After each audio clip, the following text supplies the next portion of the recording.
అమ్మ ప్రతిసారి నాకు ఒకటి అనిపిస్తుంది, ఎన్ని కులాలు ఇన్ని మతాలు ఉన్న భారతదేశంలో ఖురాన్ ఏం చెప్పింది అసలు? ఏదైనా కూడా వ్యక్తులని సంహరించమని కానీ చంపమని కానీ ఎప్పుడు చెప్పదు. ఇప్పుడు ఇందాక కనుక నేను రామాయణంలో ఎలా అయితే ప్రక్షిప్తాలు చేర్చారని చెప్పానో, అలాగే గ్రంథాల్లో మనుషుల యొక్క ప్రోక్తాలు వస్తాయి. ఋషి ప్రోక్తాలను మానేసి మనుష్య ప్రోక్తాలు ఎలా అయితే సోషల్ మీడియాలో వస్తున్నాయో, అలాగే వాళ్ళ ప్రవక్తలు చెప్పే విషయాలను కూడా వీళ్ళు ఎక్స్ప్లాయిట్ చేయటమో, దాన్ని మ్యానిపులేట్ చేయటమో, లేకపోతే వాళ్ళ స్వార్థం కోసం దాన్ని వక్రీకరించి చెప్పడమో జరుగుతూ ఉంటుంది. కాబట్టి ఆ విధమైనటువంటిది ఎప్పుడు నాకు బాగా తెలిసినంత వరకు ఖురాన్లో కూడా అక్కడక్కడ వాళ్ళు కోట్ చేసినటువంటి, ఎందుకంటే మేము 8 సంవత్సరాలు ముస్లిమ్స్ ఇంట్లోనే అద్దెకున్నాం. విశాఖపట్నంలో మహమ్మదీయుల ఇంట్లోనే మేము రెంటుకున్నాం. వాళ్ళు రోజు ఖురాన్ చదివేవారు. నేను రామాయణం చదివి మా అత్తగారికి వినిపిస్తుంటే వాళ్ళు కూడా వచ్చి కూర్చుని వినేవారు. వాళ్ళ ఇంట్లో గోవుల్ని పెంచేవారు. మా ఇంట్లో కూరలు వాళ్ళకి, వాళ్ళ ఇంట్లో కూరలు మేము పంచుకునేవాళ్ళం. వాళ్ళు చెప్పేటటువంటి విషయాలన్నింటినీ తరచూ మా సంభాషణలు వచ్చేటప్పుడు చూస్తే ఆ చెప్పే విషయాలన్నీ కూడా చాలా మంచి విషయాలే ఉన్నాయి. అయితే కొన్ని ఏమిటంటే మనుషులు సృష్టించినటువంటి కూడా కొన్ని ఉంటాయి వాటిల్లో. అందుకని ఇప్పుడు ఇందాక జిహాద్ అన్నా. జిహాద్ అంటే ఏమిటంటే మనకు గనక ఏ విధంగా అయితే బలి అంటాను చూడమ్మా, బలి దేనికి బలి చేయమన్నారు? నీలో ఉన్న అహంకారాన్ని బలి చెయ్యి, నీలో ఉన్న బలహీనతను బలి చెయ్యమని చెప్పింది మనకి శాస్త్రం. మనం ఏం చేస్తున్నాం? బలహీనమైన ప్రాణులను బలి చేయడం మొదలుపెట్టి వక్రీకరించాం మనం కూడా. పిల్లికి ఉన్నటువంటి పిల్లిలో ఉన్నటువంటి దొంగ బుద్ధిని, అలాగే మేకకు ఉన్నటువంటి పిరికితనాన్ని, దున్నపోతుకున్నటువంటి అలసత్వాన్ని, వీటిని నువ్వు సంహరించుకోమని చెప్పింది. దొంగ బుద్ధిని పోగొట్టుకో, బలహీన పిరికితనాన్ని ప్రాణుల్ని ఇవ్వడం మొదలెట్టేశారు. జిహాద్ కూడా అదే చేసింది. జిహాద్ కూడా ఏం చెప్పింది? జిహాద్ అంటే ఏమిటి? నీలో ఉన్న వీక్నెస్ ఏదైతే ఉంటుందో దాన్ని సంహరించుకో, చెడు గుణాలను సంహరించుకోమని చెప్పింది.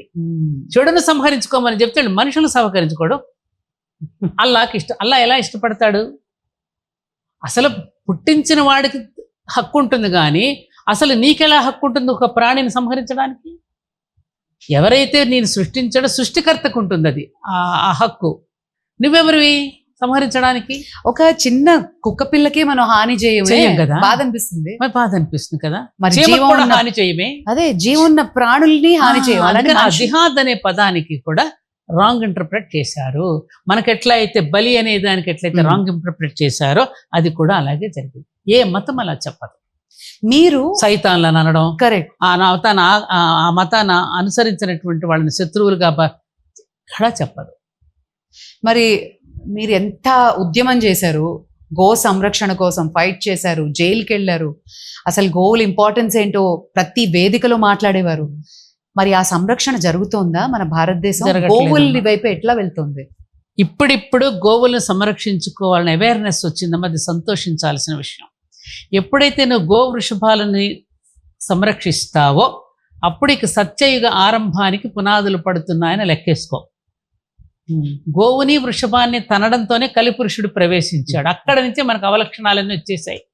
ఎప్పుడైతే గోవేమో భూమికి ప్రతీక, వృషభమేమో ధర్మానికి ప్రతీక. ఈ ధర్మానికి ప్రతీక అయినటువంటి వృషభాన్ని, గోవుని ఎప్పుడైతే కాలితో తన్నాడో అప్పుడు మానవులందరిలోకి కూడా కలి ప్రవేశించేశాడు. అర్థమైందా? అప్పుడు కలి యొక్క లక్షణాలన్నీ మనకు అంటగా వచ్చేసినాయి. అందుకని కబేళాలకు పంపించేసేసేయటం, గోవులను సంరక్షించుకోలేకపోవటం, ఇవన్నీ మనలో అవలక్షణాలను వచ్చేసి మిషనల్స్ మీద యంత్రాలతో పనిచేయడం కూడా మొదలెట్టాం. ఇప్పుడు తల్లి తన స్తన్యాన్ని ఇచ్చినప్పుడు బిడ్డకి తల్లి ఎలా పలికిస్తుంది? బిడ్డ పాలు తాగే బిడ్డ స్తన్యం ఇచ్చినప్పుడు ఎలా పులకరిస్తాడు? అదే గోవు యొక్క పాదం, ఎద్దు యొక్క పాదం భూమి మీద పడినప్పుడు భూమి పులకరించి పంటనిస్తుంది. అదే నువ్వు ట్రాక్టర్తో దున్నినప్పుడు పులకరిస్తుందా?